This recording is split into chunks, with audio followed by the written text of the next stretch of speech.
Emma şeytan iki zat va'de verdi. Açıkbak gurrunu deyin havluk gitmeyli. Kabira qarib bolorsun diye sen sadaka verecek bolanda. Emma günah edecek bolsan sen harc ediveriyen.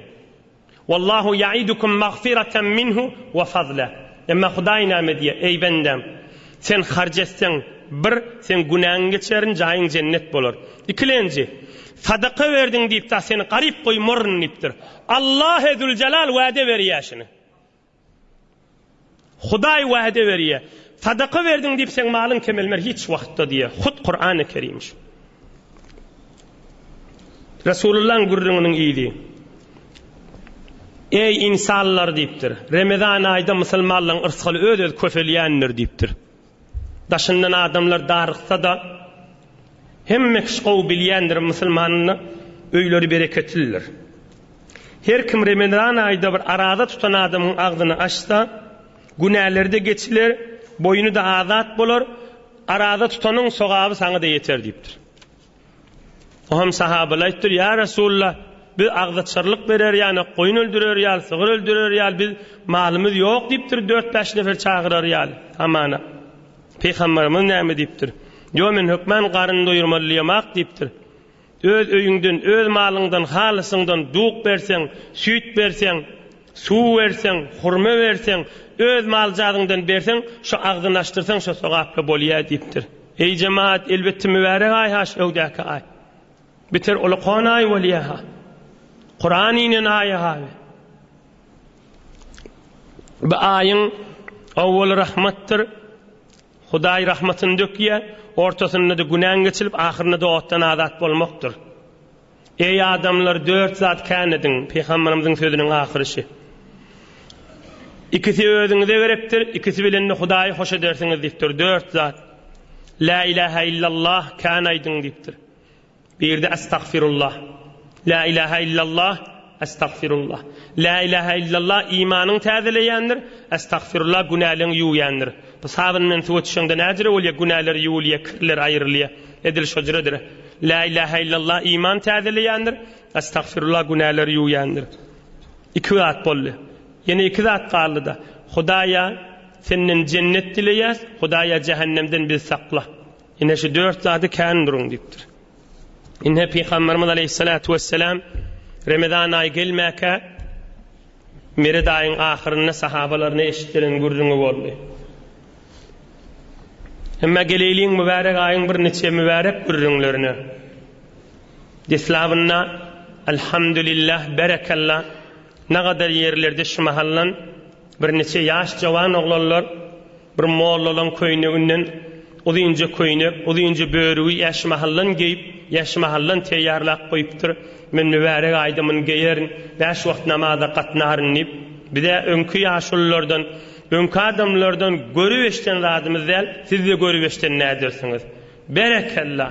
Şu zamanyň içinde molla däw bolup, qari däw bolup dagy bir bazary ýa bir karment ya karger ya bir danışçu sadece oğlan molupdy men molly köýnek giyip arada 5 wagt namaza gatnaryn diýip durmaly. Hak imanly adamlar şolar. Berekallah. Onuň munyň bay azalykynda eşitýändirdi, eşiterdim. Azalyk Hudaýa aýdylýar. Azalyk peýgamberlere aýdylypdyr. Goý kimde de aýdylsa aýdylsyn. Yine bir bellemeli zat, ey cemaatlar, ey türkmen oğallar, sany bellice 30 gün derrew geçecekdir ha. Hınnyk bilen geçirämäýdiň. Lehze be lehze. Lehze kadryny bileýdiň. Iň ol kan kadryny bilmek bilen günah etmejek bolmaly. Günah edem moýunda subhanallah, elhamdülillah, estağfurullah bir zat aýt, derrew şonu ýuwar. Bir teberrük bir zat aýt, günahyny derrew ýuwar. İnşallah işte bireme açyklaryn. Bilbiller hücum eden havalı bağlar, bilbil senden geçer, fagan eylenmez. Yağışlı, yağmurlu, ümürlü dağlar, siller senden gider, duman eylenmez. Mahtumul İşan aytdy. Hani öten ýylky bir tovar Ramazan ayda bad oğullamyzdan bir Ramazan ayı yetmediler. Gitmediler ahirete gaşy. Yaqynymyzdan daşdan. Bizden kiçiden uldan geçmediler.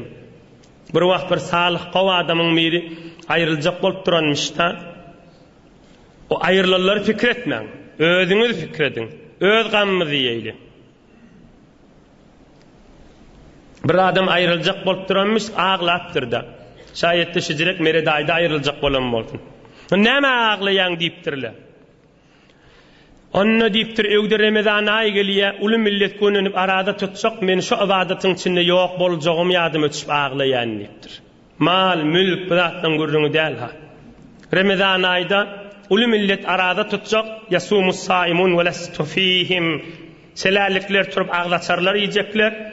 Ve günnüzlerine mert bolup imanı orta okuyacaklar. Şolaň içinde ýoklugym ýadyma düşen ağlaýan diýipdir. Adam wagtlarynyň gadryny bilýänmişlikler bil adamlar. Inni öz gözi çatmany, şiil aradaýda men ýokdurum diýip, şoňda da hasret çekip, şoňda da sogabyny özleri bilen alyp gitýänmişlikler bu adamlar.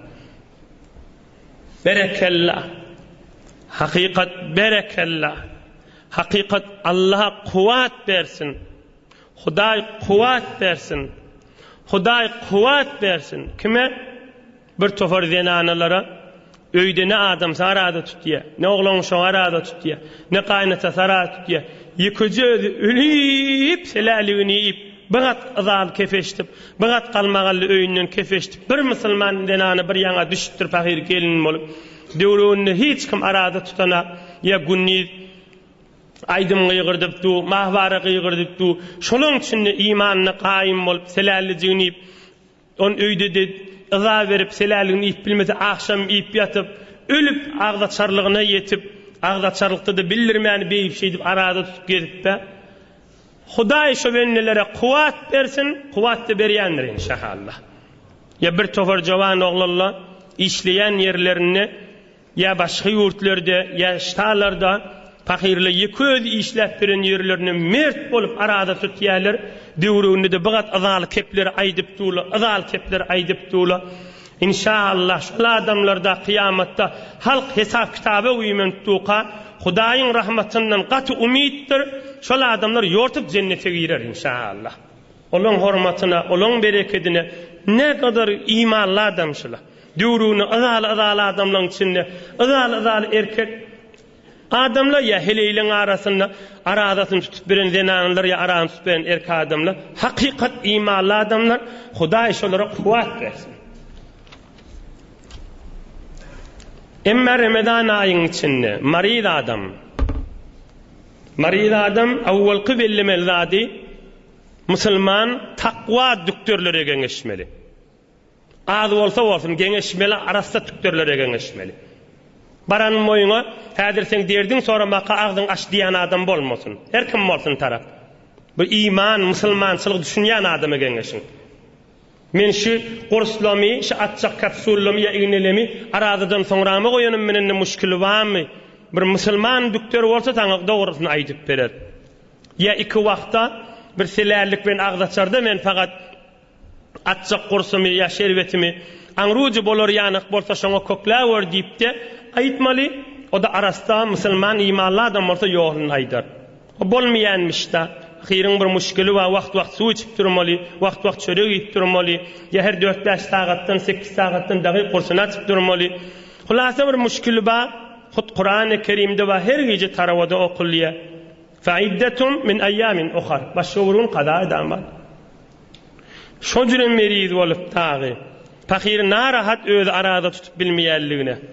Onu da zor tutsak bolmasyn. Hudaý aýtdy, tutmasyn ol adam diye. Näme hakikaten fakir derdiňe teginne de. Derdi artjak bolsa ya helak boljak bolsa tutmaly däl. Hem başga bir gün qada edamaly. Ve tini ve zeytun da ayet ba. Emma bilyan suresi. İllellezine amanu ve amilus salihati idi felahum ecrun gayru memnun. Hud Allah'ın kelamı. Merid olup ya qarry olup tutup bilmese hakikat arada tutanyň sogabı baş ol adamdyra. Ve tini ve zeytun nava. Thumma radadnahu asfala safilin.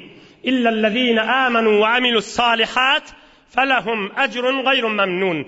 Allah zul celalin kelamı. Hudaý aýdýar.